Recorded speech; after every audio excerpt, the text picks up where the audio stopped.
Larry David perfected the sitcom with his groundbreaking hit Seinfeld, but he completely reinvented the genre with his follow-up show, Curb Your Enthusiasm. David got his start as a stand-up comedian, but he found his true calling when fellow comic Jerry Seinfeld was approached by NBC executives to create his own sitcom, and he asked David to co-write the pilot. In its first couple of seasons, Seinfeld struggled to find its voice. But it eventually settled into a unique comedic storytelling style that would go on to define David's career. After he left Seinfeld's writing staff between its 7th and 8th seasons, David came up with an even more revolutionary sitcom as his follow-up project. Seinfeld is the gold standard for multi-camera sitcoms. There have been many great multi-camera sitcoms over the years that have revolutionized the genre. I Love Lucy created the sitcom as we know it today. The Mary Tyler Moore Show introduced the notion of the workplace family. Cheers set a high benchmark for ensemble shows, and M*A*S*H managed to mix humor into the horrors of the Korean War. But all those great shows were just precursors to Seinfeld. With its idiosyncratic voice, its fiendishly complex plotting, and its subversively pitch-black sense of humor, Seinfeld is the gold standard of the multicam sitcom. Neither Seinfeld nor David had ever written a sitcom before they got the opportunity to write their own, but they picked it up pretty quickly. They followed the traditional format of the sitcom, situational storytelling in 2 acts, but they put their own twist on it. David famously instituted a no hugging, no learning policy. The characters could never learn from their mistakes or even express genuine affection for one another. This policy eschewed the sentimentality that distracted from the laughs in other sitcoms. Seinfeld and David also pioneered a method of dovetailing plotlines that made Seinfeld's storytelling much smarter and more engaging than the average sitcom. Traditionally, sitcom episodes have an unrelated A-plot and B-plot and cut between the two. But Seinfeld and David intertwined their plotlines and eventually brought them together for a hilariously ironic payoff, like Kramer's golf ball in the beached whale's blowhole. There have been many great multicam sitcoms over the years, but none of them are as sharply written, pitch-perfectly performed, or singularly focused on laughs as Seinfeld.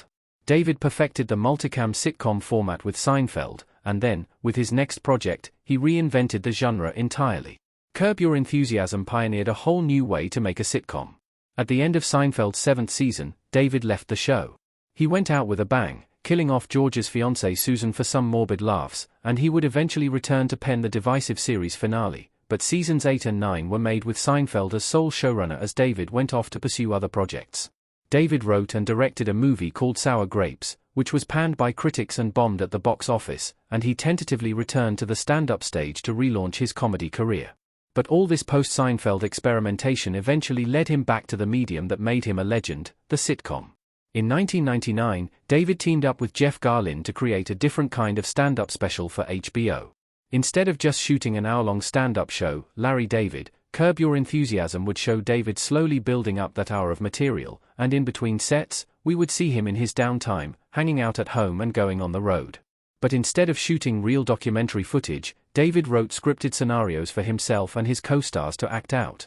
He cast Garlin as his manager and Cheryl Hines as his wife, and put himself in awkward situations like being faced with a pornography charge in a hotel lobby and getting caught with another woman by one of his wife's friends.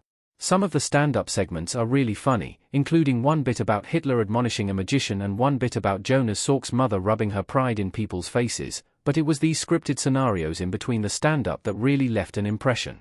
So, HBO wanted to expand those sequences into a full series, and Curb Your Enthusiasm was born. Using the mockumentary style of the stand-up special as a jumping-off point, Curb Your Enthusiasm pioneered a whole new way to make a sitcom.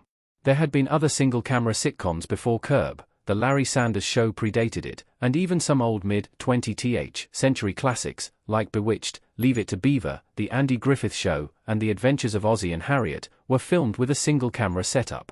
But Curb went a few steps further than simply removing the theatrical artifice of the three-walled sets and multi-camera format. Curb was shot on shaky handheld cameras, frantically capturing the action as it unfolded. The actors improvised their dialogue from a tight story outline, and a lot of them, including David, played themselves, or at least used their own names. Curb's improvisational approach put more emphasis on the situations. By removing the scripted dialogue and allowing the cast to improvise all their lines, David deconstructed the sitcom to its barest elements. This improvisational approach put more emphasis on the situations of situation comedy.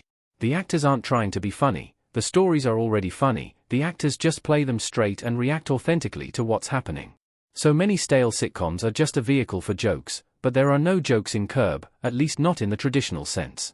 In Curb, it's not about coming up with a clever line, it's about playing into each comedic scenario that David has cooked up, whether that scenario is a tour of a rapper's house or a meeting with an incest survivors group.